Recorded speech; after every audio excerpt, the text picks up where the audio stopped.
Going to the military installations that had these drone attacks, you talk about protections.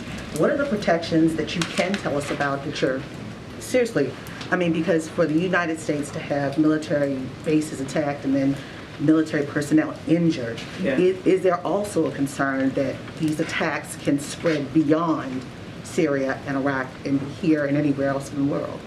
There's no indication right now that that there's specific threats to specific installations throughout the region. That said, we do have a sizable force posture in the Middle East, beyond Iraq and Syria. And in light of what's been going on the last month, of course, the Defense Department is taking a look at that posture and looking at force protection and making adjustments as necessary, depending on where you live in the region and what the threat level might be. So I won't speak for our commanders, and we never talk about force protection specifically, but we obviously make adjustments as needed. And then to your first question, again, without getting into too much tactical detail about how we attempt to thwart some of these attacks, there are capabilities that we have that permit us to eliminate threats further afield, further away from our bases, and you know, we employ those as appropriate.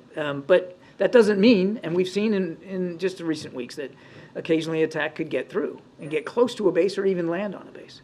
So that protection has to be stepped up because, as you just said, there's some that have gotten through, and this has happened over a 3-week period over and over. It's an iterative process, April. We're constantly looking at the threat streams and constantly trying to adjust force protection measures to deal with it the best we can. Obviously, in a perfect world, we wouldn't want any attacks on our troops and facilities.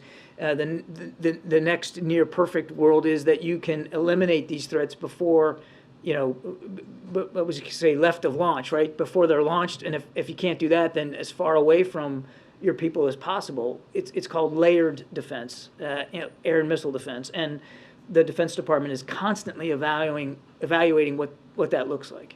And last question on genocide. Let's go to Africa and the Congo.